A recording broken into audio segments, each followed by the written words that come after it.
इसका डिस्प्ले कहाँ से आएगा? डिस्प्ले कहाँ से आएगा इसका?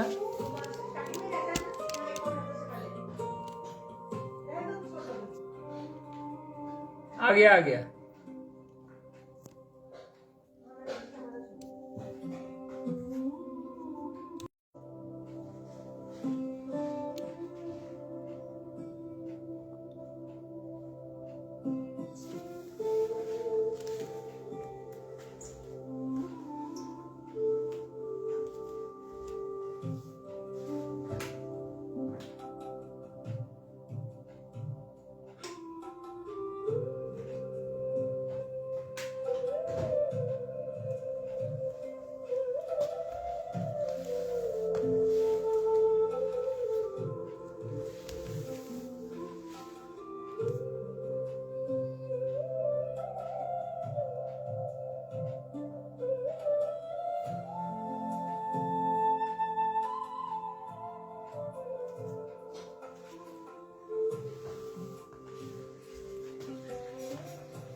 नमस्कार मित्रों, मुझे आशा है कि योग साधक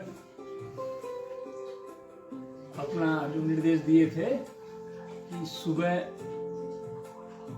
डेली फिटनेस सीरीज को कैसे ज्वाइन करें, सुबह उठे, टॉयलेट वगैरह गए, कोई उचित अपने शरीर के अनुरूप स्वरस का पान किया। अब थोड़ा सा साधारण भाषा में बोलूं, कोई भी ऐसा जूस जो आपके शरीर के लिए उपयुक्त हो, उसको 20 ml 25 ml ले लिया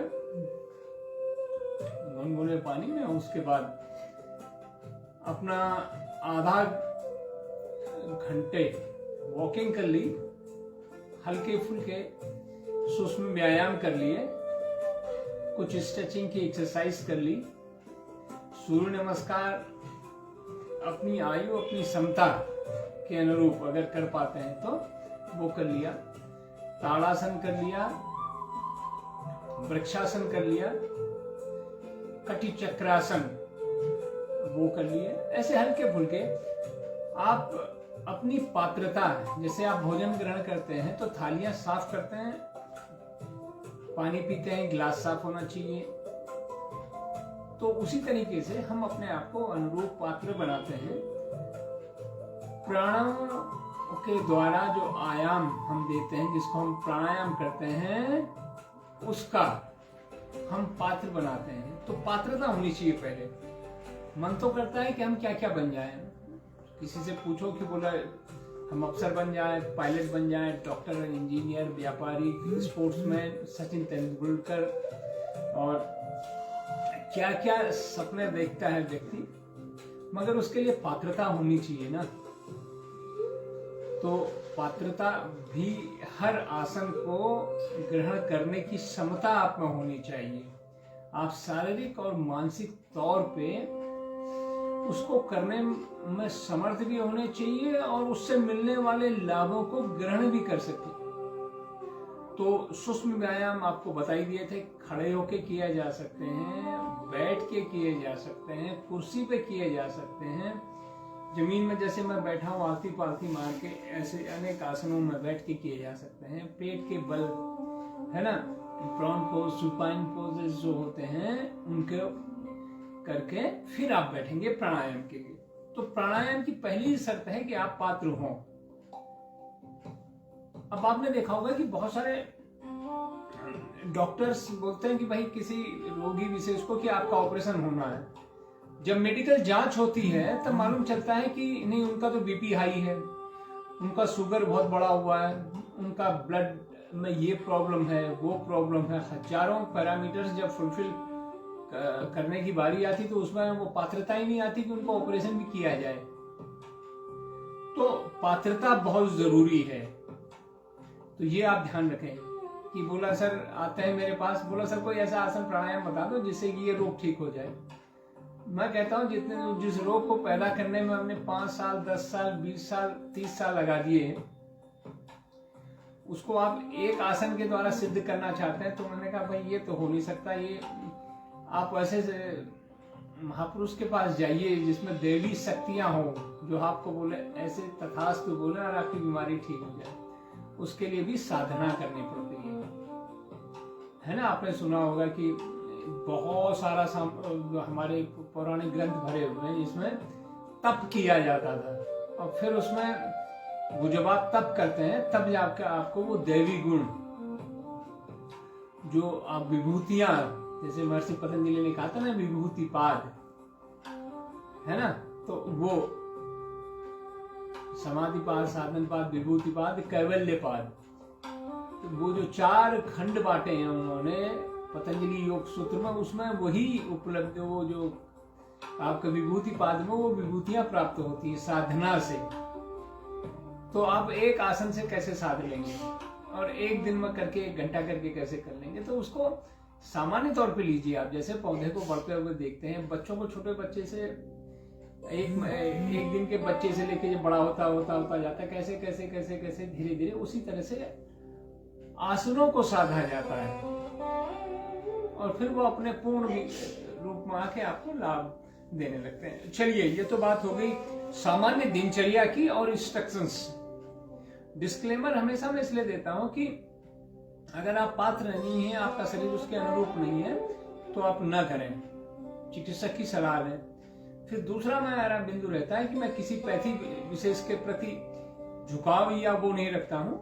जो पैथी, जो विज्ञान आपको आराम प्रदान करे, आपको आरोग्य प्रदान करे, वही सबसे अच्छा है।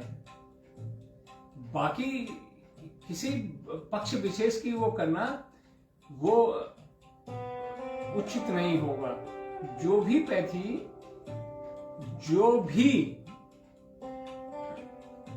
योग आसन की पद्धति आपको लाभ देती है, आप उसी का अनुकरण करें, अनुसरण करें।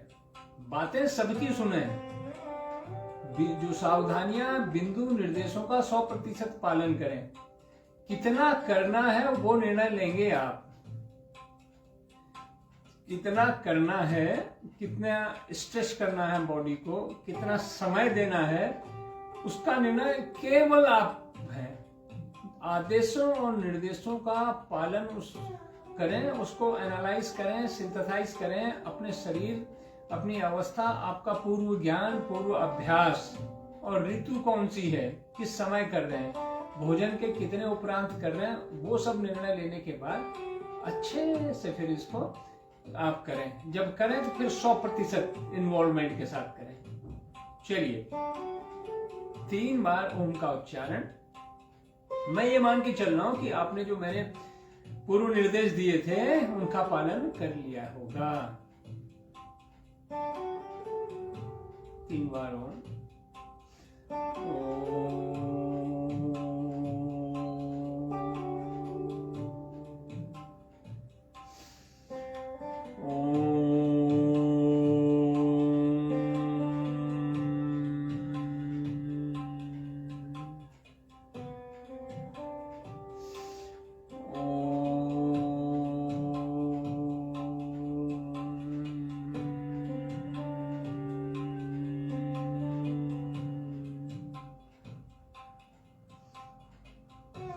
ओम भूर्भुवः स्वः तत्सवितुर्वरेण्यं भर्गो देवस्य धीमहि धियो यो नः प्रचोदयात्। ओम शांति शांति शांति। उपस्थित करें।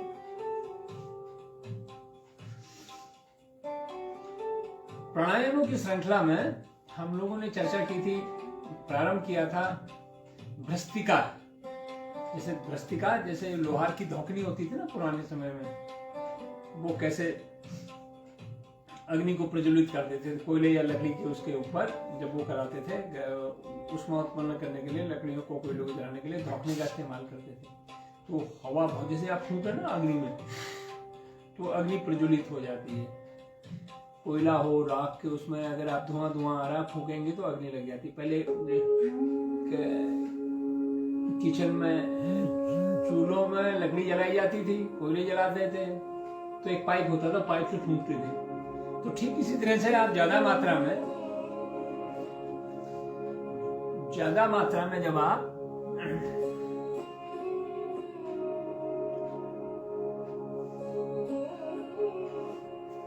अग्नि को प्रज्वलित करना चाहते हैं तो फूकना पड़ता है। लोहार को ज्यादा गर्मी चाहिए होती थी, क्योंकि लोहे को गर्म करना पड़ता था, फिर उसको सेक देना पड़ता था, अत्यधिक उष्मा की जरूरत पड़ती है, तो वो धौकनी का इस्तेमाल करते थे, क्योंकि मुंह से उतना फूक के हवा को ज्यादा मात्रा में दिया नहीं जा सकता जिससे कि प्रज्वलन हो तेज। तो उसी तरह से हम भस्त्रिका के माध्यम से अपने विकार जो शरीर में होते हैं उनको दूर करने के लिए प्राणवायु की मात्रा को बढ़ा लेते हैं और उसको छोड़ते हैं धीरे धीरे। ये था पहला प्राणायाम, नाम था भस्त्रिका। 3 सेकंड सांसों को लेना और सांसों को छोड़ना। बैठने की स्थिति नीचे से शुरू करें, सुखासन, सिद्धासन, पद्मासन, अर्ध पद्मासन, वज्रासन, है ना, इनमें स्वास्तिक आसन, ये सब आसन है बैठने के। नहीं बैठ पा रहे, कुर्सी में बैठे, मन शांति किया, मेरुदंड सीधा किया, मुस्कुराता चेहरा, मुद्राएं, ज्ञान मुद्रा, वायु मुद्रा, प्राण मुद्रा, अपान मुद्रा, बहुत सारी मुद्राएं हैं, वो अलग चर्चा चलेगी बाद में। शांत मन से आती जाती सांसों को महसूस किया।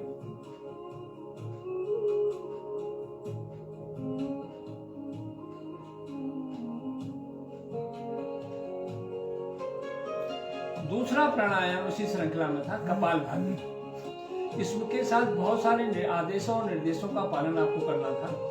पहला प्राणायाम में हर कोई उम्र का व्यक्ति कर सकता है, बैठ के भी कर सकता है, और जो बैठ नहीं पाते वो लेट के भी कर सकते हैं। लंबी सांसों को लिया और लंबी सांस उसको धीरे धीरे छोड़ा, 3 सेकंड लिया, 3 सेकंड छोड़ा। दूसरे प्राणायाम में आए तो उसमें बहुत सारे नियम लगा दिए, क्योंकि यह सक्रिया का हिस्सा है, शरीर की क्लींजिंग। जैसे आप मॉपिंग करते हैं, जैसे आप ग्रूमिंग करते हैं, जैसे आप वैक्यूम क्लीनिंग करते हैं, डिशवॉशर से बर्तन साफ करते हैं, कपड़ों को आप धोते हैं, और बहुत सारी क्रियाएं होती क्लींजिंग की। तो उसी तरह की कार्रवाई को कपालभाति कहा जाता है, जब शरीर को इस तरह से साफ किया जाता है। बोलते ना कि अच्छे से डिशवॉशर में डाले बर्तन चमकने लगे, ऐसे ही जब आप इस शरीर रूपी डिशवॉशर में जब स्ट्रोक लगाते हैं अभी ये वाला, तो ये भी आपने तो देखा होगा ना, वॉशिंग मशीन में आपने देखा होगा अंदर क्रियाएं चलती हैं, तो डिशवॉशर में भी ऐसी चलती है। तो मिक्सी में भी आपने देखा हो पूरा फेंट देता हो आप, कुछ भी डालो आप। तो ठीक इसी तरह से जब आप ये करते हैं, ये अंदर की तरफ बलपूर्वक अंदर की तरफ, जब ये 100 से 150 तक का आप ऐसे ही अभ्यास करते हैं, तब जाके प्रारंभ में ये अभ्यास सदता है। कि आपने 3 किए, बोला सर हुआ ही नहीं, अरे कम से कम 100 स्ट्रोक लगाओ, तब जाके आपको आइडिया लगेगा कि वो लगता कैसे।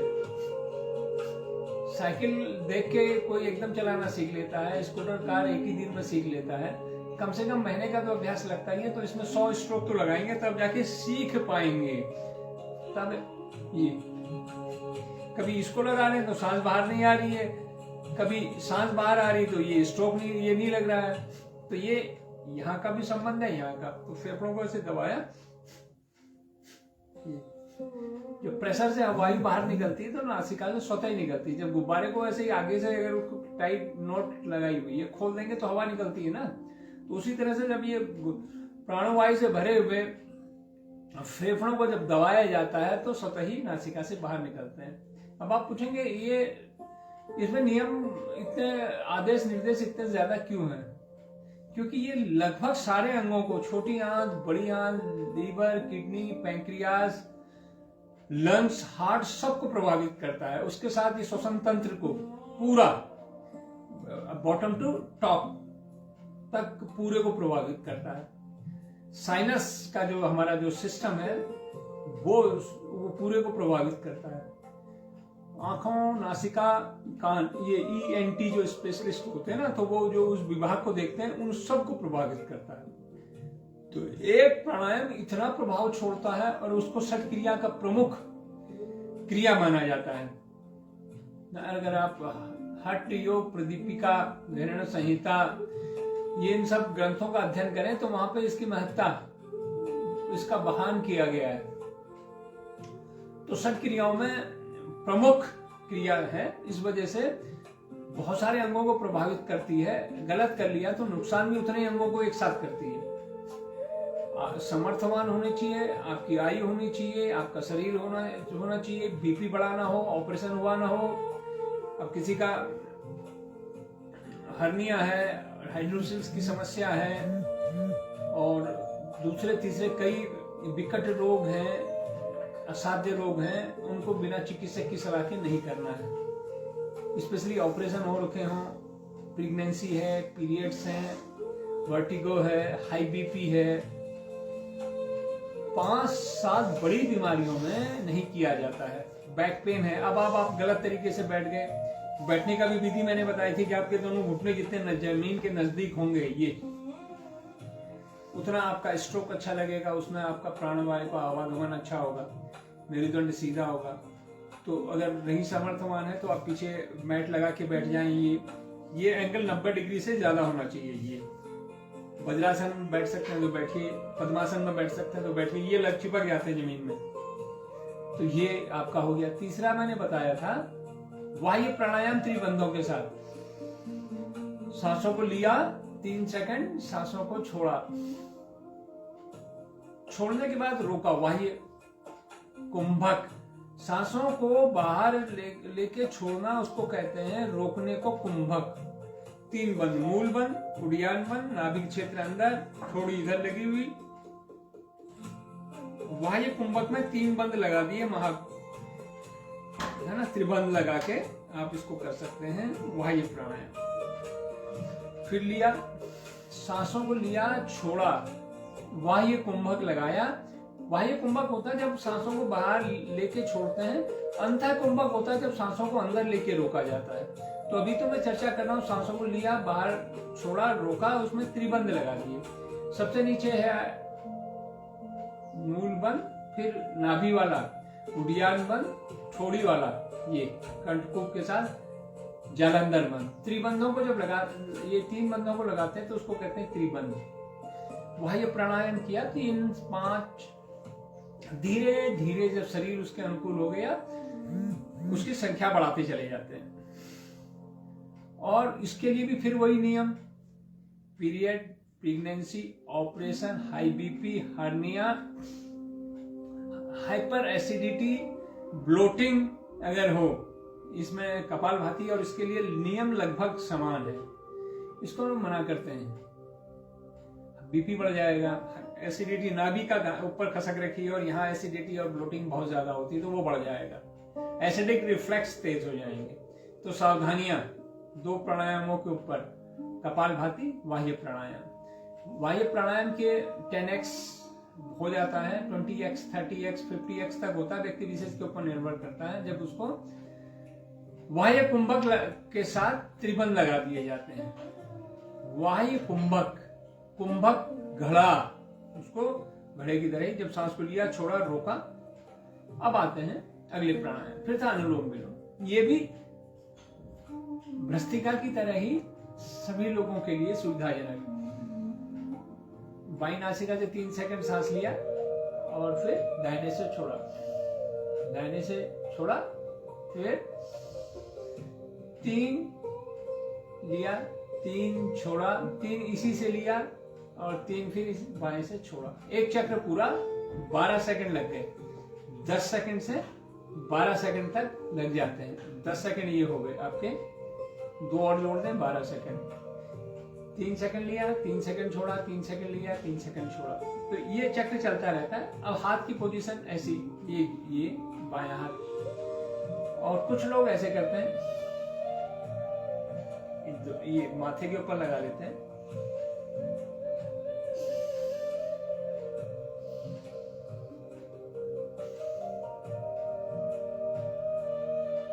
कैसे करेंगे इसको? 1 मिनट, 2 मिनट, 3 मिनट, 5, 10 बोलते ना वो, कई बार आप सुनते हो आधा घंटा करो। आधा घंटा उस स्तर में आने के लिए आपको इसका बहुत अभ्यास करना पड़ेगा, लंबा समय देना पड़ेगा। और छोटे बच्चे हैं, आप उसको 5 किलोमीटर पैदल घुमा देंगे, क्या होगा? वृद्धावस्था में आप बोले नहीं 10 मंजिल सीढ़ी चढ़ जाओ, क्या होगा? तो वो सब चीजें देखनी पड़ती। छोटे बच्चे को बोला नहीं ये बाल्टी उठा लो पूरी 10 लीटर की, कैसे उठाएगा? तो इसी तरह से अब आप प्राणायामों की मात्रा या सूक्ष्म व्यायाम की मात्रा को अचानक बढ़ा देंगे, शरीर अनुकूल नहीं है, अनुरूप नहीं है आपके, तो नुकसान तो होगा ही। तो वो आप ध्यान रखें उसका। ये भी हो गया। उसके बाद था आपके 4 प्राणायाम हो गए। फिर था उज्जयी। किसी भी आसन में बैठे, सुखासन, सिद्धासन, पद्मासन, वज्रासन, अर्ध पद्मासन में स्वास्तिक आसन, ये आसन हो गए। या कुर्सी में बैठ जाए और सांसों को लिया, सांसों को छोड़ा, गले को सिकोड़ते हुए गले को टाइट करते हैं। इसको यहाँ नासिका से सांस जा रही है अंदर और गला बोलता है कि नहीं जाने देंगे, तो भीषण घर्षण होता है। ये गले की दीवार ये इतनी थी, आपने उसको सिकोड़ दिया, इतना ले आए। जो सांस अभी जा रही थी विंड पाइप से, तो उसको आपने कर दिया तो ध्वनि पैदा होने लगती है। जैसे अब ये कर रहे हैं ना, तो हवा हम जहां से निकाल लें ये ध्वनि सुनाई पड़ रही होगी। ठीक इसी तरीके से जब आप गले को सिकोड़ लेते हैं, नासिका से सांसों को लेते हैं,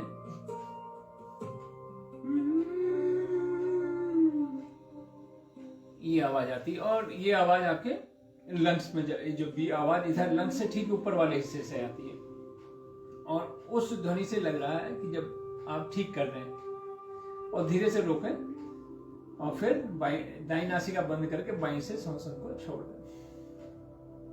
एक चक्र पूरा हुआ। दोबारा सांस लिया, सांस को छोड़ा, दाई से ये छोड़ दिया। क्या हुआ इससे? आपका लंग्स में, गले में किया तो थायराइड इधर होता है।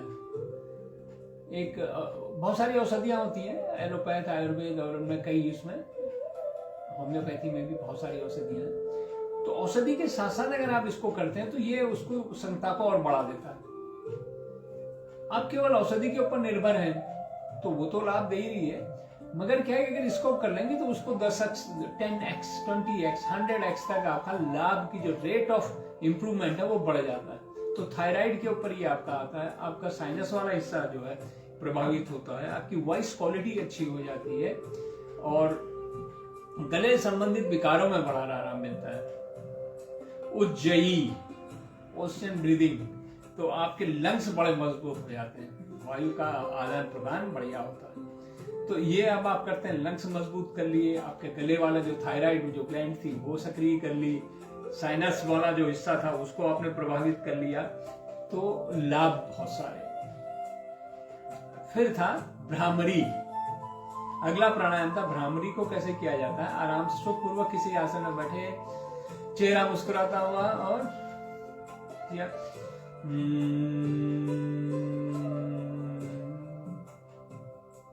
भ्रमर की तरह आवाज की।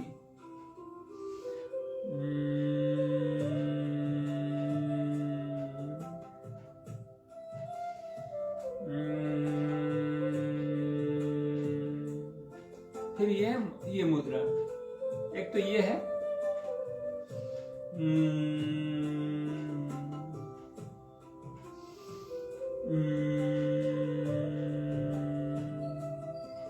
फिर इसमें सन्मुखी मुद्रा होती है, ये थोड़ी के नीचे, ये नाक के ये इधर।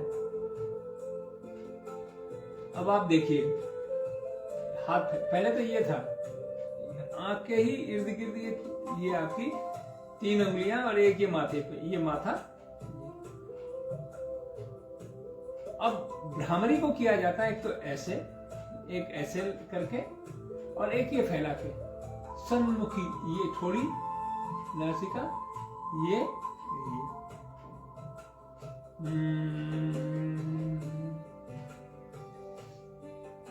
अब आ रहे हैं प्राणायामों की श्रृंखला के जो आज का जो विषय। आप बोलेंगे इतनी देर तक आपने ये क्यों सब बताया, अब आप पहले क्यों नहीं बता दिया आपने? उद्गीत, ये पहले बता देते थे, हो जाता है। तो वो तो पूरे सिस्टम को एक साथ जोड़ के समग्रता के साथ जब बताया जाता है तो तब उसका प्रभाव बहुत ज्यादा हो जाता है। अब आप एक एक जैसे हाथी को अगर आपने समझाना हो किसी व्यक्ति को जिसने हाथी देखा नहीं, अंधेरे में हाथी की जो पूंछ पकड़ेगा वो बोलेगा हाथी तो पतला सा वो होता है, छोटी सी उसकी तो पूंछ गाय जितनी होती है, वो उतना ही बड़ा होता है। जिसने पैर पकड़ा बोला रहे तो पिलर जैसा होता है, पिलर है मोटा सा। और एक उसका जिसने उसका वो समझा पेट वाले हिस्से में हाथ लगाया, बोला ये तो बहुत गद्दे जैसा है। एक ने उसकी सूंड पकड़ी, बोला ये तो अलग बड़ा लचीला है हाथी। जिसने हाथी के दांत को छुआ अंधेरे में, वो तो बोलेगा ये तो बिल्कुल लोहे जैसा है, नुकीला, भाले जैसा है, तलवार जैसा है। तो ठीक वो आप समग्रता के साथ आपको दिखाया जाता है। लाइट जलाई, फिर देखा, बोला हाथी ऐसा होता है।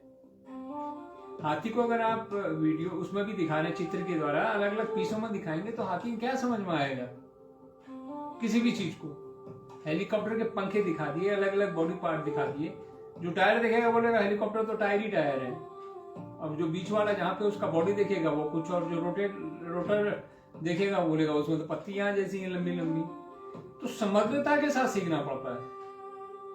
तो अब आते हैं उद्गीत, जिसमें ओम का उच्चारण किया जाता है। ये तो मैं प्रारंभ करता हूं प्रार्थना, क्योंकि वो आपको पता ही ये डेली कर रहे होते हैं। प्रार्थना जब की जाती है तो ओम का उच्चारण किया जाता है ना। तो ये आपका अकार उकार मकार तीनों ब्रह्मा विष्णु महेश का प्रतीक है ओम। तस्य वाचक प्रणव, ईश्वर क्या है, वो उसका जो प्रतीकात्मक जो ध्वनि है वही ओम है। अगर हम अगर आप वैदिक चलते चले जाएं, उसमें चलते चले जाएं कि देवता ईश्वर और फिर अंत में ईश्वर को बनाने वाला भी कौन, देवताओं को बनाने वाला भी कौन, वही ब्रह्म है। तस्य वाचक प्रणव, वो कहा है महर्षि पतंजलि ने। ईश्वर की पहचान क्या है, तो वही ध्वनि है ओम। उससे आप एहसास कर सकते हैं ईश्वर की अनुभूति का। तो कैसे किया जाता है, लंबी गहरी सांस,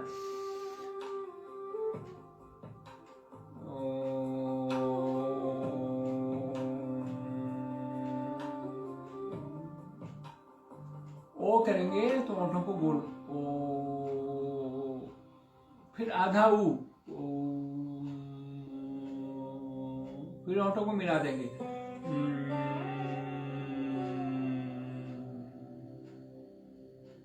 तीन शब्दों से मिलके बना है ओंकार।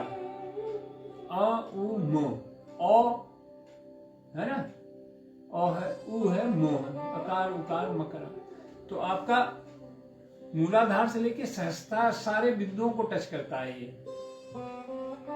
ये सृष्टि के रचनाकार, पालनहार और सृष्टि का जो समापन भी करते हैं ब्रह्मा विष्णु महेश, उनको प्रतिनिधित्व करता है। सारी ऊर्जा को संचालित करता है। अगर आप खाली बैठ के 3 बार ओम, 5 बार ओम, 10 बार ओम, ऐसे ही जो संख्या निर्धारित कर लें आप खाली बैठ के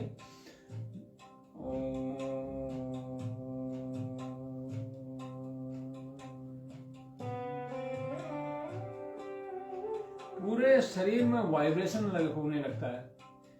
शरीर का जो आपका जो ब्रेन है ना, जो ब्रेन में जो है लेफ्ट राइट ब्रेन का संयोजन में मदद करता है, ब्रेन को रिचार्ज कर देता है और आपकी कॉग्निटिव एक्टिविटीज को, मानसिक क्रियाओं को तीव्र कर देता है, मन शांत करता है, बीपी वगैरह में सहायता मिलती है, हार्ट की क्रियाओं को संपादन में सहायता मिलती है, और जो अनिद्रा होती है, चिंताएं होती हैं, बहुत सारे अदृश्य जो प्रभाव आपके ऊपर पड़ रहे होते हैं, जिस स्नायु तंत्र आपका प्रभावित होता है, मगर करना पड़ता है श्रद्धा आस्था विश्वास के साथ।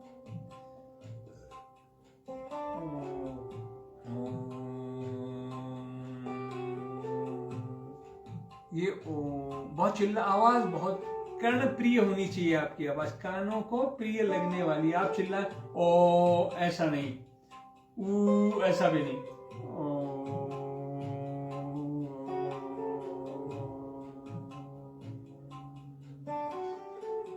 म की ध्वनि है वो नासिका से आती है, ये थोड़ा लाउड रहता है। ओ, जैसे आप ये देखिए शिखर होता है पर्वत का, फिर ये धीरे धीरे धीरे धीरे धीरे ऐसे आता है, ये गई, फिर वहां से ये ऐसे ऐसे इस तरफ हुई, फिर ये ध्वनि भी कुछ ऐसी तरह से पैदा होती है। तो ओंकार की ध्वनि आप 3 बार लंबा सांस लेके समय सीमा धीरे धीरे बढ़ाएं आप इसके।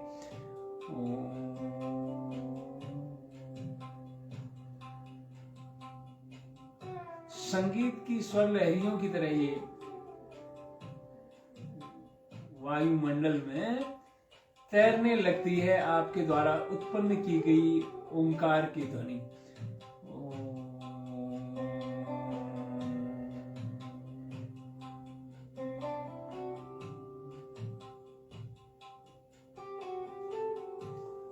कहते हैं कि ब्रह्मांड में यही ध्वनि गूंजती रहती है। आप जब इस ध्वनि का उच्चारण करते हैं तो आप अपने आप को इसके साथ जोड़ लेते हैं। जैसे पानी की बूंदें, जैसे छोटी नदियां ताल ये हैं, जो स्ट्रीम्स हैं, जो नदियां हैं, जो बारिश का पानी है, जब ये जाता है समुद्र में मिलता है तो ये उसी का ही आकार बन जाता है। उसी के पानी को जब आप अलग बूंद में ले लेते हैं तो वो पानी कहलाता है। जब उसी को समुद्र में मिला दिया वो पानी, तो क्या हो गया वो। तो आप भी अपने आप को जब उस अखंड प्रचंड ब्रह्म की उसमें समावेशित कर लेते हैं तो आप भी उसी का ही हिस्सा बन जाते हैं। आपका एक अपना अस्तित्व है। जब आप अपनी आत्मा का परमात्मा के साथ मिलन करा लेते हैं तो आप उसी विराट रूप को ग्रहण कर लेते हैं। जब आप विराट रूप को ग्रहण कर लेते हैं तो रोग कहाँ, सारी चीजें। तो शांत मन से इसका उच्चारण किया करें। और जब आप ये उच्चारण कर रहे हैं तो आपके सामने जो बैठा हो या आसपास गुजर रहा हो तो उसमें सकारात्मक प्रभाव पड़े। तो ध्वनि आप इसको अभ्यास के द्वारा ही, जैसे गायन होता है, सारेगामा होता है, उसी तरह से ये वाद्य यंत्रों को सीखा जाता है, उनको साधा जाता है। ठीक उसी तरह से आप ओंकार के उच्चारण को भी साधें। ये केवल एक ध्वनि मात्र नहीं, ओम ऐसा नहीं है। आपका पूरा आस्था, पूरा विश्वास, आपका प्रेम उसमें दिखना चाहिए, महसूस होना चाहिए। और जब आप इस भाव के साथ इसको करते हैं तो तब आप में ये घटित होने लगती है दैवी शक्तियां, है ना। साधन पाद आपका जो पतंजलि महर्षि ने बताया था ना,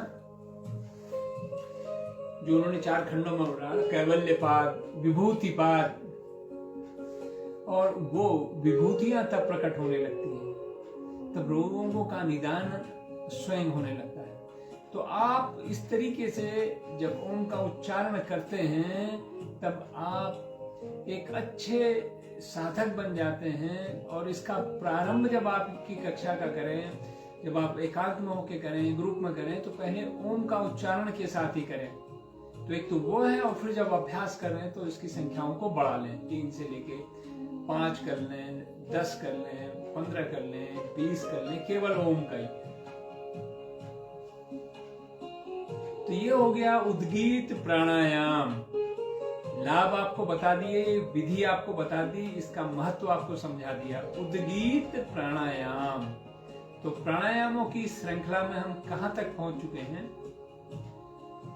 आपने किया भ्रस्तिका, कपालभाति, बाह्य प्राणायाम, अनुलोम विलोम, भ्रामरी, उद्गीत। 6 प्राणायाम अब आप सीख चुके हैं। इनको नियमित करना है। मैं तो एक एक प्राणायाम के साथ आपको ले जा रहा हूं प्राणायामों की यात्रा में इंडिविजुअली।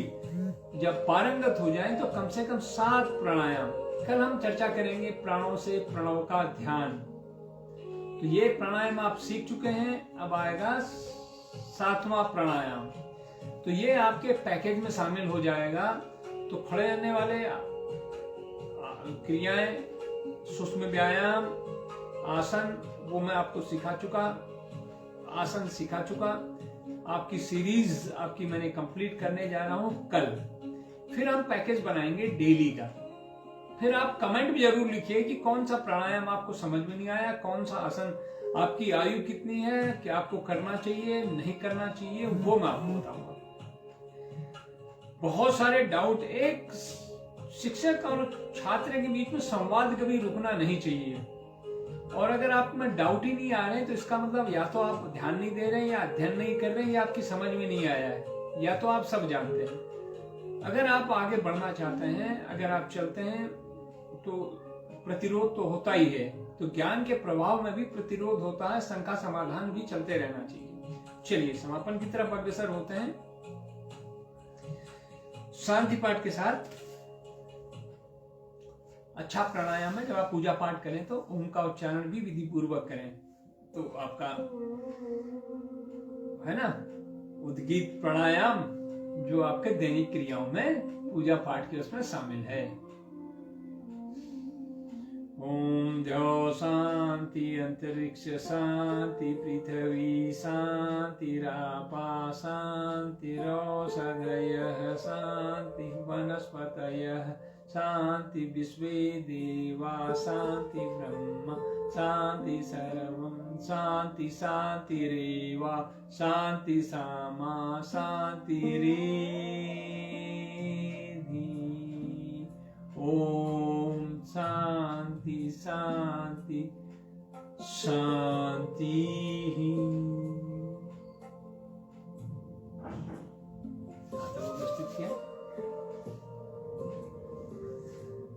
चलिए आज का सत्र समाप्त हुआ।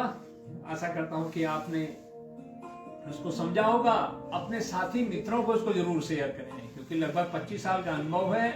प्रिंसिपल योगा टीचर पतंजलि योगपीठ हरिद्वार से अनुभव प्राप्त किया है। उसके विभिन्न चरणों में परीक्षाएं पास की। उसके बाद हम जुड़े गवर्नमेंट ऑफ इंडिया के साथ, जिसमें आयुष डिपार्टमेंट के अंतर्गत होने वाले योगा सर्टिफिकेशन बोर्ड के विभिन्न चरणों की 3 परीक्षाएं पहले पास की, फिर चौथा योगा टीचर एंड इवेलुएटर वाला। तो ये फिर अब बचा हुआ है योगा मास्टर का। तो ये प्रवीणता मिलती है जब निरंतर अभ्यास करें। चलिए धन्यवाद।